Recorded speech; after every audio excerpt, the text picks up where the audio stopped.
साथियों नमस्कार, गौरव ज्ञान धारा में आपका स्वागत है।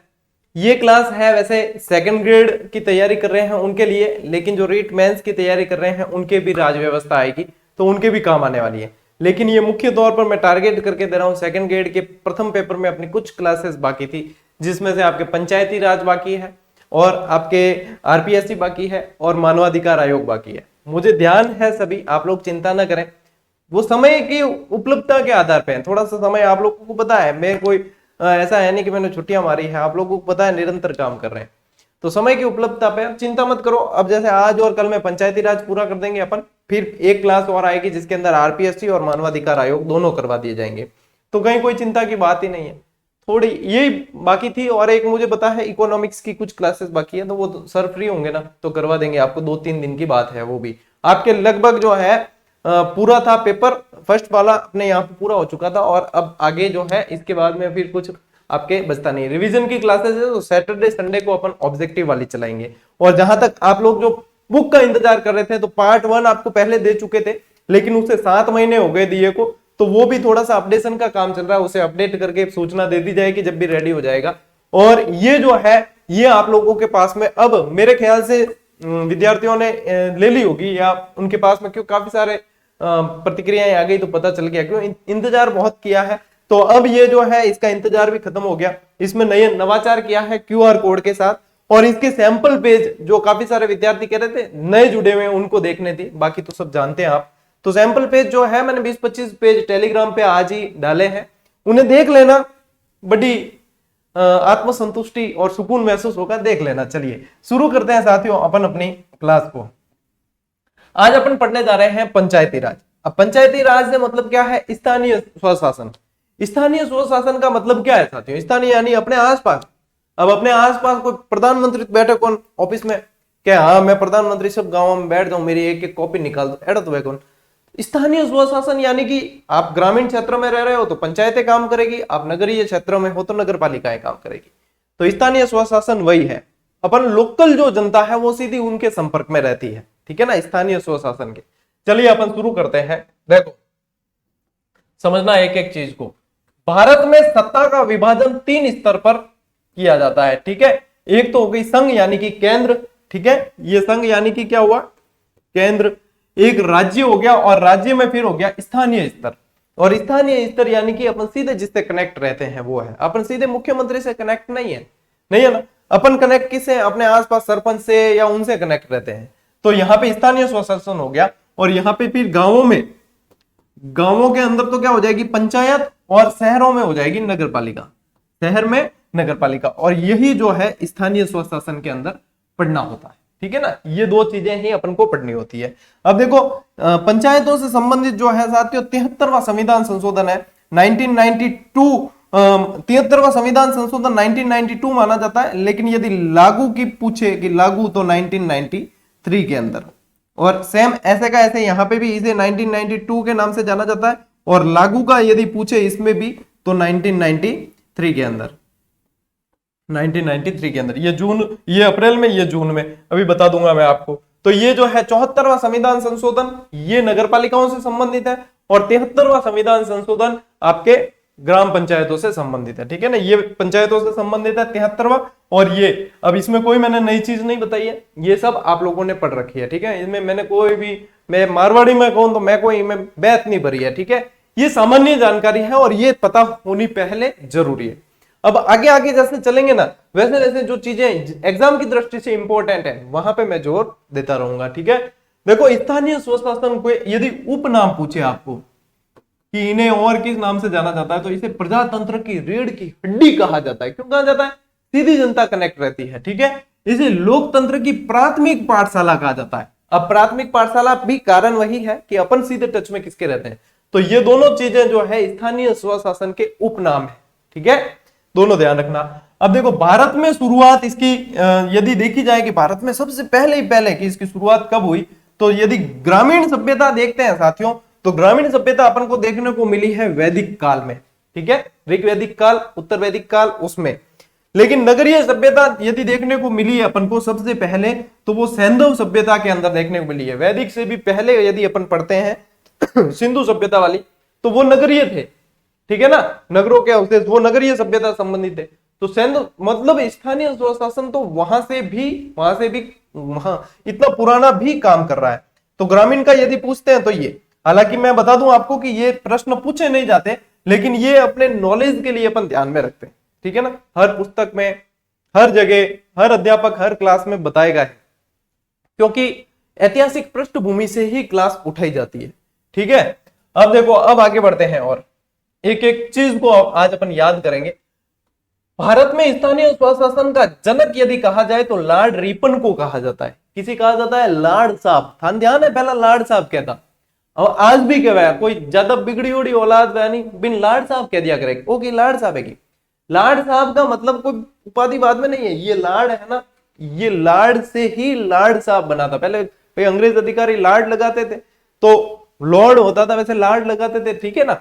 तो लॉर्ड से फिर के कौन आया कि लॉर्ड साहब आया, लॉर्ड साहब आया, यानी अंग्रेज अधिकारी आए। और हमें अपा कोई ज्यादा ही मतलब बच्चों एडिक करिया करे तो कहे ओके लॉर्ड साहब है कि यूं कहे, ठीक है ना, ये यहां से कहते हैं। अब लॉर्ड साहब मतलब लॉर्ड गणो करो वो नहीं है, लॉर्ड साहब ये वाले। तो लॉर्ड रिपन यहां से आपको ध्यान रखना है। यदि साथियों आपको पूछा जाए एक चीज और कि पंचायती राज का स्वर्ण काल, ठीक है, एक थोड़ा सा ध्यान रखना कि पंचायती राज का स्वर्ण काल पूछा जाए, यदि ये पूछे कि पंचायती राज का प्रारंभिक स्वर्ण काल तो लॉर्ड रिपन आएगा, ठीक है। लेकिन पंचायती राज का स्वर्ण काल या आधुनिक पंचायती राज का स्वर्ण काल यदि आपको पूछते हैं तो ध्यान रखना कि आपके क्या आएगा, राजीव गांधी, ठीक है। मैंने यहां पे शायद मेंशन भी किया, ये पंचायती राज का स्वर्ण काल सीधा पूछे या आधुनिक पंचायती राज का स्वर्ण काल पूछे तो राजीव गांधी आएगा। कारण क्या है, 64वां और 65वां संविधान संशोधन विधेयक लाए थे, हालांकि पास नहीं हो सका पूरी तरीके से, लेकिन लाए थे, इसलिए राजीव गांधी को इनके समय में पंचायती राज ने काफी विकास के ऊंचे विकास पे चढ़ा है। तो यहां से यह ध्यान रखना कि यदि पंचायती राज का स्वर्ण काल पूछे सीधा ही या आधुनिक पंचायती राज का पूछे तो राजीव गांधी, और सीधा पूछे या प्रारंभिक पंचायती राज का स्वर्ण काल पूछे तो आपके लॉर्ड रिपन, ठीक है। दोनों में र है, ध्यान रखना, रिपन में भी र है और राजीव गांधी में भी र है। RRR वो पिक्चर है नहीं, RRR, ध्यान रख दो, स्वर्ण काल है। स्थानीय स्वशासन का जो विषय है साथियों, ये राज्य सूची का विषय है। अब जैसे शक्ति विभाजन है भारत के अंदर, तो शक्ति विभाजन 3 सूचियों में किया गया है, ठीक है ना, संघ सूची, राज्य सूची और समवर्ती सूची। संघ केंद्र, राज्य राज्य, और दोनों के जो मिला के कानून बना सकते हैं वो है समवर्ती। तो ये जो है राज्य सूची का विषय है। अब गांधी जी कल है, यूं भी गांधी जी जयंती है, ठीक है। गांधी जी ने अपनी पुस्तक my picture of free India में ग्राम स्वराज्य अवधारणा का प्रतिपादन किया, और ऐसा कहते हैं कि अपनी जो पंचायती राज व्यवस्था है वो गांधी जी के सिद्धांतों पर ही चलती है, ठीक है। तो ग्राम स्वराज्य अवधारणा का सबसे पहले प्रतिपादन करने वाले कौन था, MK गांधी, मोहनदास करमचंद गांधी, ठीक है। चलिए, प्रतिपादन इन्होंने किया। भारतीय संविधान के अंदर यदि उल्लेख पूछते हैं साथियों तो भाग 4, अब भाग 4 में क्या है, भाग 4 में क्या है, नीति निदेशक तत्व है, क्या है, नीति निदेशक तत्व है। और उसमें 40वां जो अनुच्छेद है उसके अंदर ये नीति निदेशक तत्वों में ये भी है कि ग्राम पंचायतों का गठन किया जाएगा। तो यदि संविधान से संबंधित पूछते हैं, अब संविधान में तो संशोधन जैसे आपने 73वां 74वां वो भी इसके अंदर ही आता है, ठीक है। लेकिन संविधान में उल्लेख पूछते हैं तो अनुच्छेद तो 40 और भाग 4। अब 4 और 40 याद रह जाते हैं आराम से, 4 लिखना है फिर 0 लगा देना है, दोनों चीजें याद हो जाएगी, भाग भी याद हो जाएगा और अनुच्छेद भी। अरे याद करने का खूब तरीका है, तो मतलब पढ़ो और याद करो और सीट निकालो, बस इतना ही अपना उद्देश्य है। देखो, स्थानीय स्वशासन को वैधानिक रूप कब मिला ये पूछे तो 1919 का अधिनियम, ठीक है। 1919 के अधिनियम में इसे वैधानिक रूप मिल गया। मैं आपको नोट्स मेकिंग पैटर्न पे जो चीजें आपको याद करनी है निचोड़ के रूप में निकाल के लेके आया हूं। राजस्थान में यदि पूछते हैं साथियों तो बीकानेर प्रथम रियासत है जहां पे 1928 में पंचायती राज अधिनियम पारित हुआ, और दूसरी यदि ये पूछे तो दूसरी जयपुर, ठीक है। तो आप ऐसे याद रख लेना, बी पहले आता है और जे बाद में आता है, बीजे और 2838, बस कोई ज्यादा लोड लेने का काम है कौन। पंचायती राज व्यवस्था का जनक सीधा पूछा जाए, पंचायती राज व्यवस्था का जनक यानी केंद्र में भी पूछ ले तो भी पंचायती राज व्यवस्था का जनक कौन है, बलजी है, बलजी कौन? बलवंत राय मेहता। नाम ऐसा है जैसे कि बॉलीवुड पिक्चरों में बहुत बड़े मतलब कोई एक्टर होना भाई, विलेन भी हो सके और नायक भी हो सके, ठीक है। बलवंत राय मेहता, नाम में वजन बहुत है भाई। जनक होने व्यवस्थित लाजमी है, पंचायती राज व्यवस्था के जनक इनको कहा जाता है, ठीक है। राजस्थान में पंचायती राज का जनक यदि पूछा जाए तो साथियों भगवंत सिंह है, ठीक है। ये चीज मैंने टेलीग्राम पे क्लियर भी की थी कि सीधा पंचायती राज व्यवस्था का जनक पूछते हैं तो बलजी है, और राजस्थान में पंचायती राज व्यवस्था का जनक पूछे तो बगजी है, ठीक है। ज्यादा अंतर है कौन, लेकिन बच्चे जो है कंफ्यूज होते हैं, बलजी और बगजी में कंफ्यूज हुए। तो सीधो पूछे तो बलजी है। बलवंत राय मेहता, नाम बहुत वजनी है तो पूरा सीधा पूछे तो वो है। और भगवंत सिंह, ठीक है, भगवंत सिंह मेहता जो है वो आपके राजस्थान में पंचायती राज के जनक।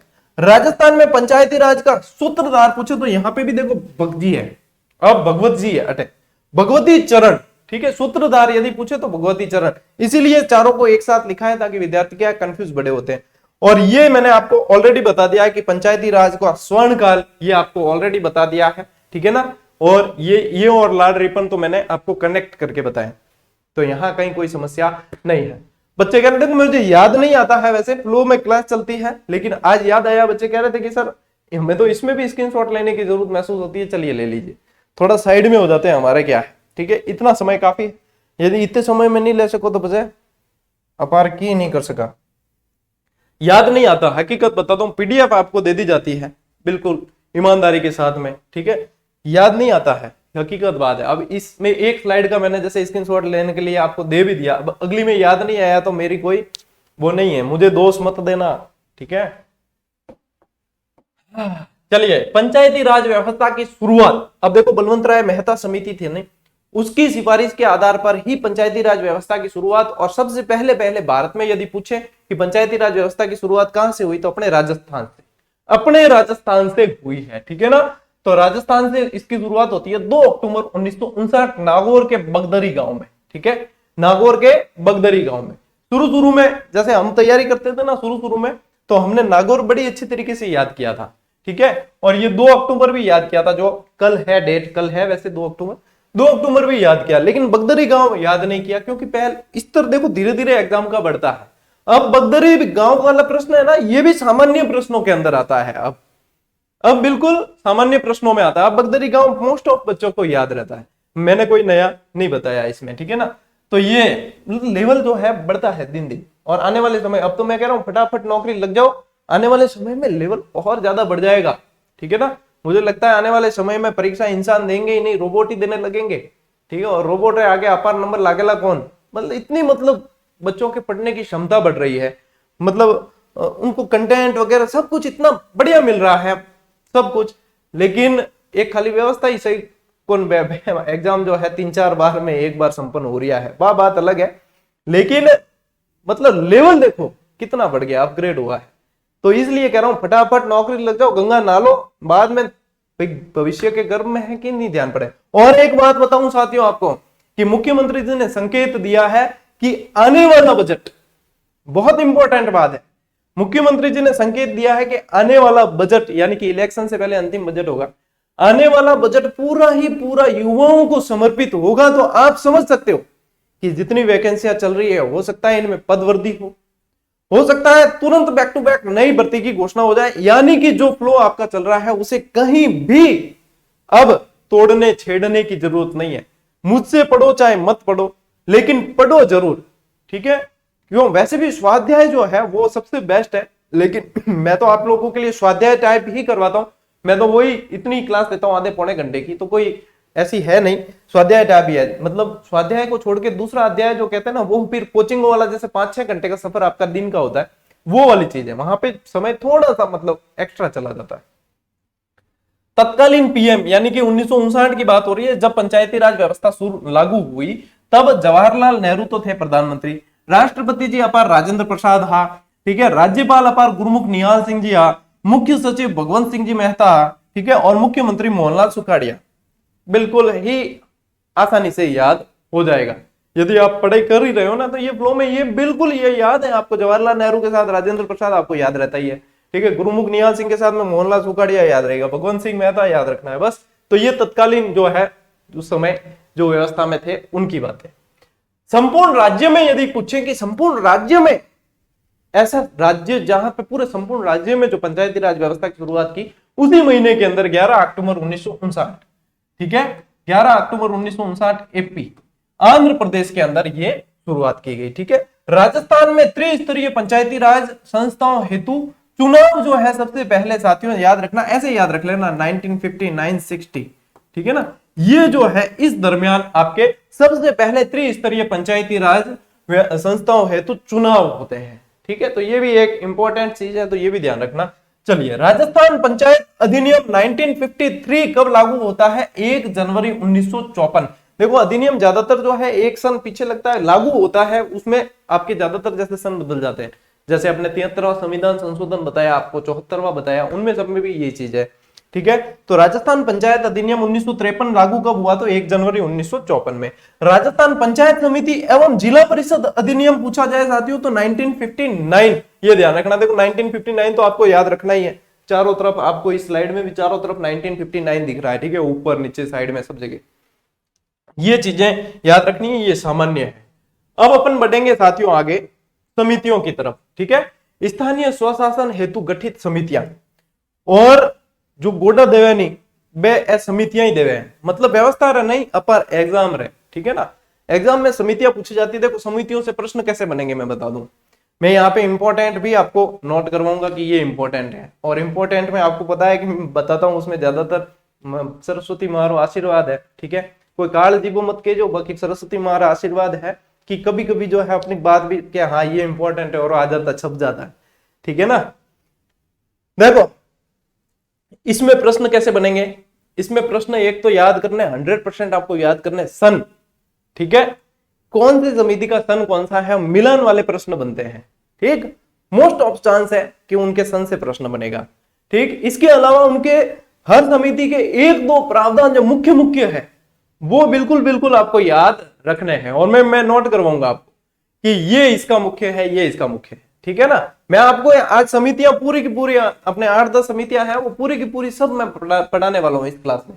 तो ये क्लास बहुत इंपॉर्टेंट है। ठीक है ना, तो यहाँ पे अपन इसको पूरी की पूरी पढ़ेंगे। सबसे पहले अपन चलते हैं बलजी के पास। ठीक है, किंग पढ़े बलजी, बलवंत राय मेहता, नाम बहुत भारी है। ठीक है, गठन 16 जनवरी 1957। कब हुआ है? 16 जनवरी 1957। बलजी, उद्देश्य सामुदायिक विकास कार्यक्रम की जांच हेतु, सामुदायिक विकास कार्यक्रम था उसकी जांच हेतु इसका गठन किया गया था। अध्यक्षता दिखती बात है बलवंत राय मेहता।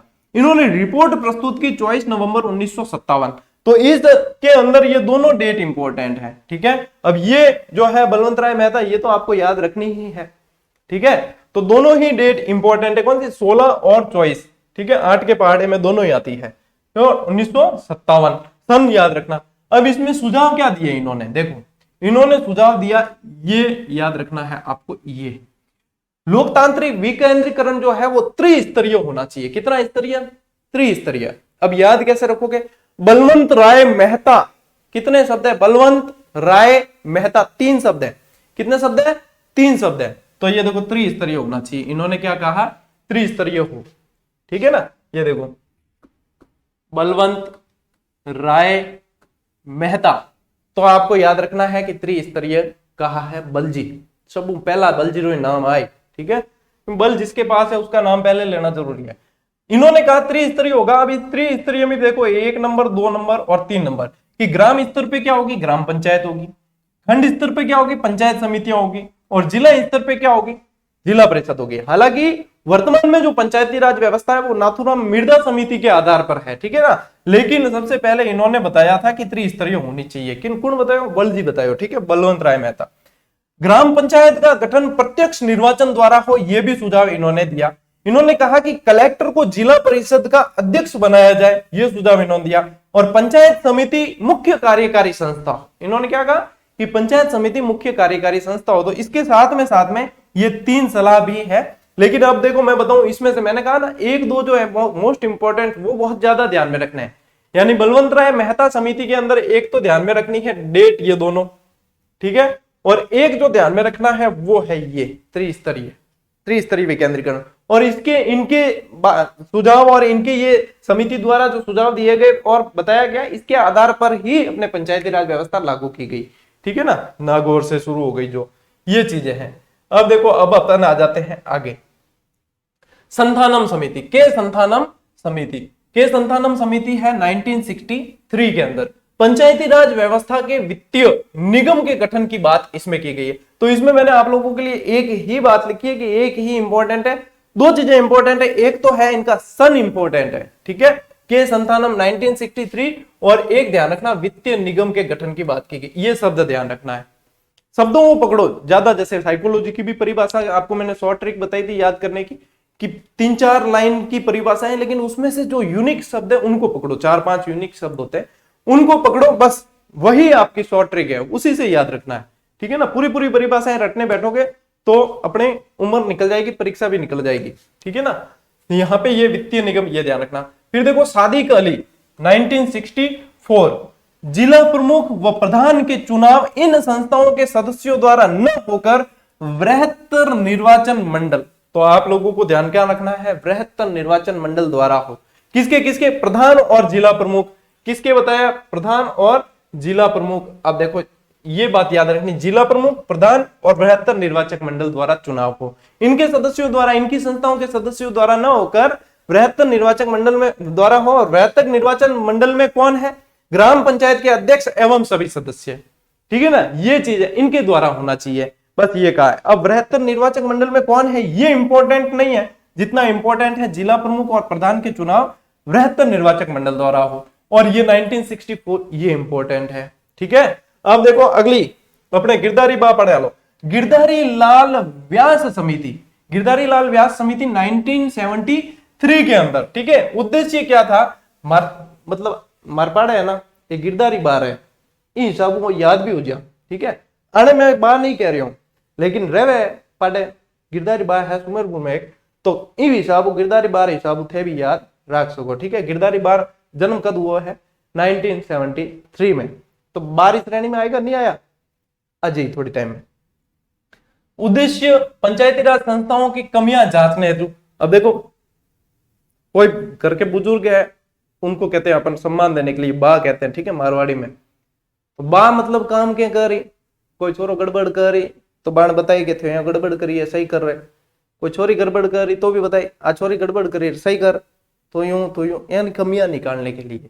ठीक है ना, कि आज चीज सही होनी चाहिए। तो गिरधारी बा क्या करिए, कमियां जांचने हेतु, किसकी, पंचायती राज संस्थाओं की कमियां जांचने हेतु गिरधारी बा समिति, गिरधारी व्यास समिति। ठीक है, गिरधारी लाल व्यास समिति 1973। ठीक है, अब इन्होंने सुझाव क्या दिया, इन्होंने सुझाव दिया कि मेरा नाम गिरधारी यानी मेरा नाम ग से शुरू हो रहा है, तो यहाँ पे एक मतलब पद सृजित किया जाए मेरे नाम को रोशन करने के लिए, वो होना चाहिए ग से ग्राम सेवक। ठीक है, तो यहां से इस ग को पकड़ना कि ग से ग्राम सेवक तथा ग्राम सचिव का पद सृजित होना चाहिए। अब यही ग्राम सेवक वीडियो, ठीक है ना, विलेज डेवलपमेंट ऑफिसर कहलाते हैं। ठीक है, ग्राम विकास अधिकारी, तो ये ग्राम सेवक के पद, और ये बहुत इंपॉर्टेंट है साथियों, इसलिए मैं आपको इतना याद करवा रहा हूं इस तरीके से कि गिरधारी लाल व्यास समिति ग्राम सेवक और ग्राम सचिव के पद का ये यूनिक प्रश्न बनता है ना, और ये इंपॉर्टेंट है, इसलिए मैं आपको याद भी करवा रहा हूं कि ये जो है गिरधारी लाल जी द्वारा ये कहा गया कि ग्राम सेवक और ग्राम सचिव का पद सृजित हो। और जब पद सृजित किया है तो गिरधारी बा क्या है कि वित्तीय संसाधन भी पर्याप्त दिए जाए, पद खाली क्यों कर रही। ठीक है, तो पर्याप्त वित्तीय संसाधन दिए जाए इन संस्थाओं को।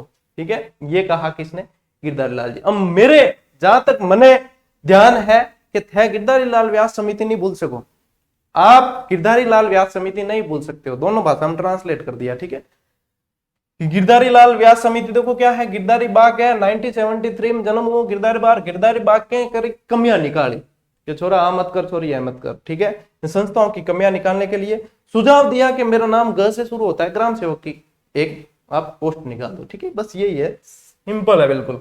अशोक मेहता समिति 1977, और इनकी रिपोर्ट जो पेश हुई वो 1978 के अंदर, गठन हुआ 1977 में। कौन सी समिति है, अशोक मेहता।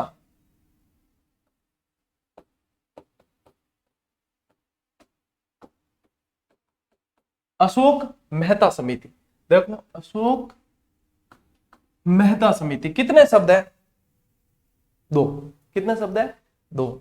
इन्होंने कहा द्विस्तरीय व्यवस्था अपनाई जाए। अब मेरे मतलब पढ़ाने की शैली है ना, उससे आप वाकिफ हो चुके हो। मैं जहां जहां जो चीज कहता हूं आप आगे अपने आप समझ जाते होंगे। अरे यार दो शब्द बताए यानी कि द्विस्तरीय, ये तो याद होगी बात। ठीक है, काटो कड़ियो। ठीक है, चलिए दो स्तरीय होनी चाहिए। एक तो ग्राम स्तर बताया जहां पे मंडल पंचायत हो, और जिला स्तर बताया जहां जिला परिषद हो। तो ये मोस्ट इंपॉर्टेंट है इसके अंदर। ठीक है, और क्या इन्होंने सुझाव दिए कि चुनाव जो है वो नियमित होने चाहिए, और कार्यकाल जो इन संस्थाओं का कार्यकाल है वो 4 वर्ष। तो 2 दूनी 4 वर्ष कार्यकाल, ये याद रख लेना इस तरीके से। ठीक है, और वित्त आयोग गठित हो। ठीक है, इन्होंने भी वित्त आयोग की सिफारिश, वित्त आयोग गठित हो। अनुसूचित जाति और जनजाति को जनसंख्या के आधार पर, जनसंख्या के अनुपात में आरक्षण दिया जाए, ये भी अशोक मेहता समिति के अंदर ये सारी सिफारिशें दी, लेकिन ये सिफारिशें कोई भी मानी नहीं गई, अस्वीकार कर दी गई। ठीक है, इतना सा आपको याद रखना है अशोक मेहता समिति में। अपन कोई इर्द गिर्द की ज्यादा बातें नहीं करेंगे, आप सिर्फ याद करने के उद्देश्य से मैं इधर उधर की कहता हूं आपको। ठीक है ना, उसके पीछे भी उद्देश्य अपना यही होता है। अब देखो अपने है समिति GVK राव समिति 1985। GVK राव समिति 1985। 1 2 3 4 और 5 अलग से लिखा है। ठीक है, 1 2 3 4 का मतलब है 1 2 3 4। कितने अक्षर है? 4। GVK राव। तो सर 5 का क्या मतलब है? अरे भैया सन भी तो याद करना है। 1985, 1985 5 पीछे 5 लगा हुआ 1985, वो भी तो याद करना है ना, इन भूल थोड़ी सका। ठीक है, तो 1 2 3 4 5 और GVK राव समिति याद। ठीक है, अब देखो इसका गठन क्यों किया गया, कि इनका गठन किया गया गरीबी उन्मूलन है। तो ठीक है ना, गरीबी उन्मूलन और जांच हेतु किया गया। सुझाव इन्होंने क्या दिए कि ये देखो समिति कितने, अपने क्या पढ़ा है यहाँ पे 4 का मतलब क्या है। अभी इस 4 का मतलब बताता हूँ। 1 2 3 4 बताया ना, यानी कि 4 स्तरीय पंचायती राज व्यवस्था। तो इससे क्या याद हुई अपन को 1 से 5 तक की गिनती के अनुसार कि 1 2 3 4 GVK राव 4 अक्षर है, और यहाँ पे अपन को 4 स्तरीय पंचायती राज व्यवस्था का सुझाव इन्होंने दिया, ये याद रखना है। और 5 से क्या याद रखना है? 1985। अब देखो जिला परिषद जो है अधिक सक्रिय हो, जिला परिषद की महत्वता पर इन्होंने जोर दिया।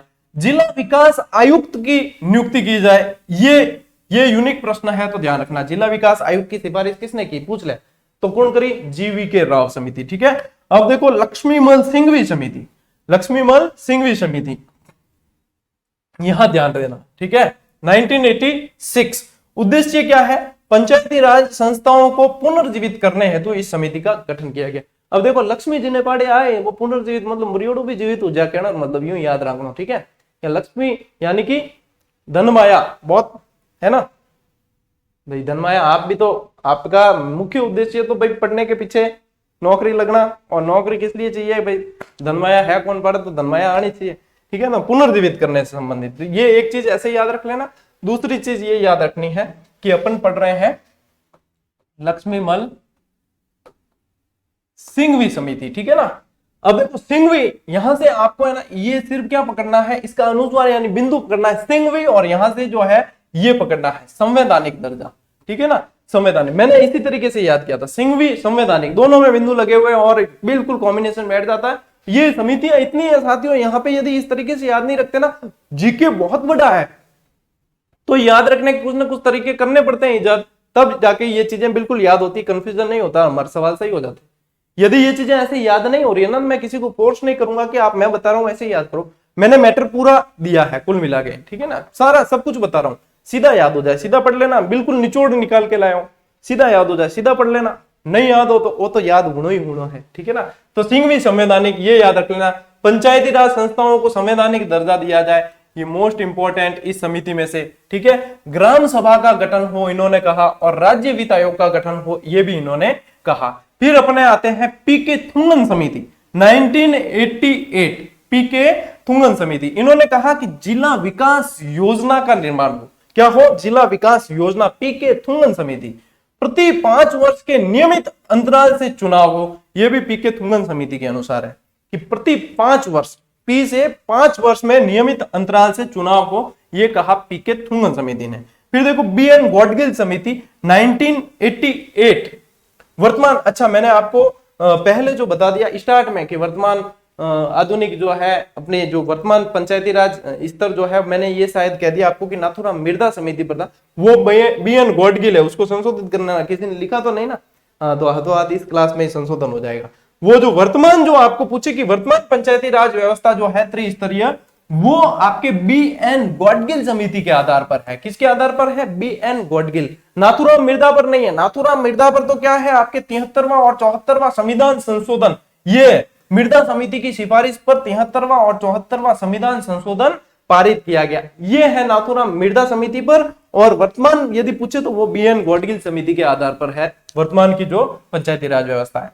वर्तमान पंचायती राज व्यवस्था का आधार, यदि और डिटेल में प्रश्न जाता है साथियों, तो वो है राजस्थान पंचायती राज अधिनियम 1994, ठीक है, जो लागू हुआ 23 अप्रैल 1994, ठीक है, ये तो लागू हुआ है 23 अप्रैल 1994। और यदि 73वां संविधान संशोधन पूछ लेते तो 24 अप्रैल 1993, तो थोड़ा सा ही अंतर है, 23 अप्रैल 1994 और 24 अप्रैल 1993। तो इसमें बहुत सारे विद्यार्थी कंफ्यूज होते हैं कि ये क्या है। तो 23 अप्रैल 1994 जो है साथियों, वो राजस्थान पंचायती राज अधिनियम 1994 है।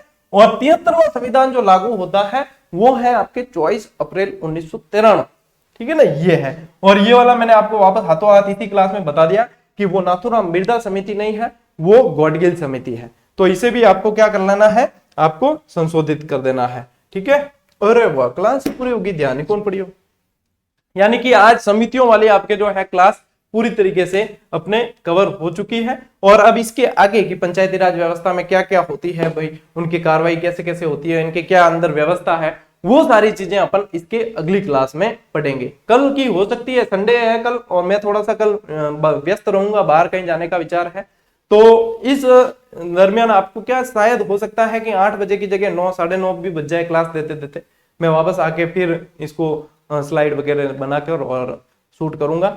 तो हो सकता है थोड़ी सी लेट हो, लेकिन पूरी कोशिश रहेगी कि आपको कल इसका अगला पार्ट दे दिया जाए, पार्ट 2 पंचायती राज का, ठीक है। अब नियमितता रखना साथियों, और बिल्कुल भी भ्रमित मत होना, अब बिल्कुल शिद्दत से तैयारी करनी है। हो सकता है कि इसी वैकेंसी में पोस्ट और भी बढ़ जाए, कोई कह नहीं सकते, ठीक, क्योंकि आज एक संकेत मिले हैं, तो हो सकता है कि आप लोगों के लिए और गुड न्यूज निकल के सामने आए।